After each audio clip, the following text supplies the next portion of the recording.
आज मैं winning more movie की एक्सप्लेनेशन करने जा रहा हूँ। ये एक थाई मूवी है जो साल 2020 में आई थी।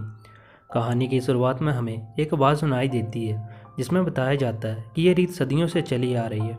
शायद हमारे बाप दादाओं के समय से परिवार की सबसे बड़ी बेटी इस परिवार में सदियों से चले आ रहे पवित्रताओं के नियमों का पालन करेगी, चाहे कितनी भी मुश्किल क्यों ना आ जाए, क्योंकि कुछ लोगों की किस्मत में सिवाय दर्द के अलावा और कुछ नहीं होता। तो क्या हुआ अगर हमें इन नियमों को मानने के लिए अपने मन को मानना पड़े? यही नियति है। और इसने आंटी चान को इतनी नफरत से भर दिया है क्योंकि उनके चेहरे पर कभी नफरत के अलावा और कुछ नहीं दिखा। फिर आंटी चान को देखते हैं, तभी उनके पास एक फैमिली अपने बीमार बच्चे को लेकर आती है। आंटी चान उसे देखकर कहती है कि यह श्रापित है, इस पर काला साया है। फिर आंटी चान अपनी तंत्र विद्या से उस बच्चे के ऊपर से उस साये को ख़त्म कर देती है। फिर लोए को देखते हैं। लोए आंटी चान के साथ रहती थी। लोए आंटी चान की बहन की बेटी थी। लोए के माता पिता बचपन में ही मर चुके थे, इसलिए वो आंटी चान के साथ रहती थी। फिर लोए से मिलने के लिए बुआ आती है। बुआ और लोए बेस्ट फ्रेंड्स थी। लोए के घर पर एक छोटी लड़की प्रांग भी रहती थी। प्रांग भूतों को देख सकती थी। जब रात को लोए अकेले बैठकर सिलाई कर रही थी, तभी उसे अपने पीछे कुछ महसूस होता है। जब लोए पीछे मुड़कर देखती है तो वहाँ कुछ नहीं था, जिससे वो फिर से अपने काम में लग जाती है। तभी उसे पीछे से कोई मारता है, जिससे सिलाई का धागा बाहर गिर जाता है। लोए उस धागे को ढूंढने के लिए बाहर जाती है।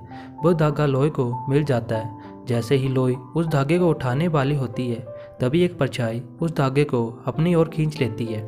फिर लोए को घर के अंदर किसी की दौड़ने की आवाज़ सुनाई देती है। जब लोए घर के अंदर जाती है तो उसके सामने आंटी चान खड़ी थी, जो उससे पूछते हैं कि तुम्हें अब तक सोई क्यों नहीं। लोई कहती है कि मैंने कुछ आवाज़ सुनी। आंटी चान कहती है पर मैंने तो कुछ नहीं सुना। वह लोई को सोने के लिए कहती है। अगली सुबह लोए और बुआ एक तालाब के किनारे बैठी थी। तभी वहाँ टोन आता है। वो लोई को घर छोड़ने के लिए उसके साथ आता है, पर उन दोनों को साथ में आंटी चान देख लेती है। रात को लोए जब सोई होती है, तभी उसे एक कमरे से एक आवाज़ सुनाई देती है। जब लोए उस कमरे में जाती है तो वहाँ प्रांग बैठी थी। इससे पहले लोई कुछ कहती, लोई की हाथ से लैंप गिर जाता है। वो अंधेरे में उसे ढूंढकर बिस्तर जलाती है, पर तभी एक परछाई उसके हाथ से वो लैंप छीन लेती है। फिर सीन सुबह का दिखाया जाता है, जहाँ आंटी चान प्रार्थना कर रही थी और गांव के सभी लोग वहाँ आए थे। वहाँ पर टोन भी आया था। टोन और लोई बात करने के लिए बाहर आ जाते हैं। टोन लोई से मंदिर के उत्सव में चलने के लिए पूछता है, पर लोई इसके लिए मना कर देती है। वो कहती है मुझे आंटी चान के साथ कुछ काम है। फिर रात का वक्त दिखाया जाता है, जहाँ आंटी चान लोई से कहती है तुम्हें पता है ना तुम्हारी क्या जिम्मेदारियां हैं।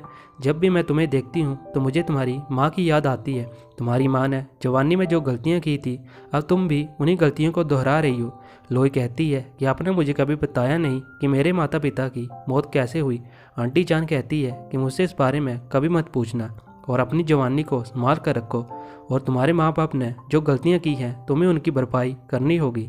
लोई कहती है ताकि आप मेरे जरिए अपने काम करवा सको। आंटी चान कहती है कि यही तुम्हारी किस्मत है।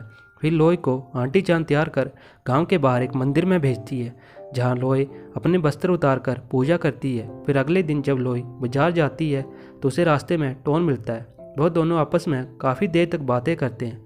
यहाँ पर यह पता चलता है कि प्रांग भी एक आत्मा है जो बचपन से लोए के साथ रहती है। फिर जब लोए घर वापस आती है तो आंटी चान फिर से उसे पूजा करने के लिए जंगल में भेज देती है। जब लोई वहाँ से पूजा कर वापस आती है तो उसके जाने के बाद वहाँ आंटी चान आती, जो वहाँ पर खून चढ़ाती है, और तभी वहाँ काफ़ी सारी बुरी आत्माएं आ जाती हैं। फिर लोए बुआ और टोन को देखते हैं, जो गांव के मंदिर के उत्सव में आए थे। तभी चंद्रग्रहण होता है, जिसे देखकर लोई वहाँ से भागकर जल्दी से घर पहुँचती है। वो घर पर देखती है कि आंटी चान पूजा कर रही है। लोई भी तैयार होकर जंगल में पूजा करने के लिए चली जाती है। जब लोई पूजा कर रही थी तभी उसे वहाँ एक आत्मा दिखाई देती है, जिसे देखकर लोई काफ़ी डर गई थी, पर तभी वहाँ टोन आ जाता है जो उसे शांत करता है। फिर लोई टोन को बताती है कि ये मेरी ज़िंदगी है और ये मेरी ज़िंदगी का एक हिस्सा है, और जितना मुझे याद है मेरी आंटी जान कहती है कि जो भी हो रहा है ये मेरे माता पिता के किए गए बुरे कर्मों की सज़ा है मेरे लिए, जो मुझे भुगतनी पड़ रही है, इस उम्मीद में कि एक दिन ये सब खत्म हो जाएगा। उसी दिन के आने की उम्मीद में मैं जी रही हूँ। टोन कहता है कि क्यों हम सब आज़ाद नहीं हैं। अगले दिन टोन से मिलने के लिए बुआ आती है। टोन सोया था, जिसे देखकर बुआ उसकी तरफ अट्रैक्ट हो जाती है।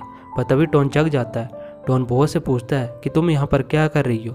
बुआ कहती है कि मुझे तुम्हारी मदद चाहिए तालाब से फूल निकालने के लिए। टोन उसके लिए मान जाता है। फिर वो दोनों तालाब पर फूल निकालने के लिए चले जाते हैं, जहाँ पर वो एक दूसरे से इंटीमेट हो जाते। फिर रात को टोन जब सोया था तभी उसे एक सपना आता है। वो देखता है वो जंगल वाले मंदिर में है और उसके साथ लोई भी है। लोई उसे कुछ खाने के लिए देती है, जिसे खाकर टोन की हालत खराब हो गई थी। पर तभी टोन जग जाता है। फिर हम लोई को देखते हैं जो घर पर अकेली थी। तभी वो आंटी चान के कमरे में चली जाती है। वहाँ उसे अपनी माँ और आंटी चान की तस्वीर मिलती है। तभी उसे अपने डैड की तस्वीर भी दिखाई देती है। तभी आंटी चान भी वहाँ जाती है, जिन्हें देखकर लोई उस कमरे से निकल जाती है। फिर बुआ को देखते हैं जो टोन से कहती है कि मुझे अच्छा लगा ये जानकर कि तुम मुझे पसंद करते हो। टोन कहता है अगर हम दोस्त रहें तो। बुआ कहती है कि तुम क्या कह रहे हो, और रोते हुए वहाँ से चली जाती है। फिर लोई को देखते हैं जो आंटी चान से कहती है कि हम और किसी रस्म को नहीं निभाऊंगी, जिस पर आंटी चान लोई को थप्पड़ मारती है। फिर लोई वहाँ से चली जाती है। वो टोन से मिलती है। टोन कहता है कि रस्म की रात आने वाली है, मैं तुम्हारे साथ उस जंगल में जाऊंगा। फिर लोई और टोन एक दूसरे को किस करते हैं। उन्हें किस करते बुआ भी देख लेती है। उन्हें देखकर वो बहुत रोती है। फिर रात का वक्त देखते हैं जहाँ लोई रस्म के लिए उस जगह पर जा रही थी। वो रास्ते में रस्म का सारा सामान फेंक देती है।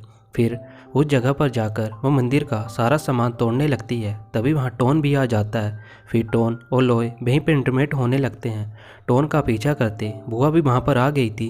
वो उन्हें देखकर सीधे आंटी चान के पास जाती है और उन्हें सब बता देती है। आंटी चान भी मंदिर के लिए निकल जाती है। दूसरी तरफ टोन और लोई उस मंदिर को जलाने वाले होते हैं, पर तभी वहाँ आंटी चान आ जाती है। टोन उनसे कहता है आज सब खत्म हो जाएगा। यह कहकर टोन आंटी चान पर हमला करने की कोशिश करता है, पर तभी एक साया टोन पर हमला करता है, जिससे टोन जख्मी होकर नीचे गिर जाता है। फिर आंटी चान लोई से कहती है तुम लोग मेरा कुछ नहीं बिगाड़ सकते। जानना चाहते हो कितना बुरा किया था उन्होंने मेरे साथ। फिर हम एक पास्ट का सीन देखते हैं जहां लोई के पिता ने आंटी चान के साथ शारीरिक संबंध बनाए थे, जिससे आंटी चान प्रेग्नेंट हो गई थी। पर लोई के पिता ने आंटी चान को धोखा देकर लोई की मां के साथ शादी कर ली थी, जिस वजह से आंटी चान को अपने बच्चे को पेट में ही मारना पड़ा। फिर आंटी चान ने शैतानी ताकतों को अपना लिया। फिर उन्होंने लोई के पैदा होते ही लोई के माता पिता को मार डाला और उनकी अस्थियों को उस मंदिर में रख दिया। इसलिए वो लोई को उस मंदिर में भेजती थी ताकि लोई के माता पिता की आत्मा लोई को ऐसे देखकर तड़पे। फिर आंटी चान लोई को मारने के लिए आगे बढ़ती है, पर तभी टोन आंटी चान के सिर पर मारकर उन्हें नीचे गिरा देता है। फिर वो लोई को भागने के लिए कहता है, पर लोई वो आंटी चान ने अपने बस में कर लिया था। फिर आंटी चान लोई के हाथों से टोन को मरवा देती है। तभी लोई भी होश में आ जाती है। फिर आंटी चान लोई को मारने के लिए आगे बढ़ती है, पर तभी आंटी चान को लोई के पिता की आत्मा दिखाई देती है, जो उन्हें पीछे हटने के लिए कहती है। आंटी चान उन्हें देखकर डर के मारे पीछे हटती है और गलती से वो जगह में आग लगा देती है, जिसमें आंटी चान और वो जगह जलकर राख हो जाती है। फिर कहानी कुछ दिनों बाद की दिखाई जाती है, जहां हम लोई और बुआ को देखते हैं। वो दोनों एक दूसरे को देखकर रोने लगती हैं और ये मूवी यहीं पर ख़त्म होती है। Thanks for watching. Please like share and subscribe to my channel.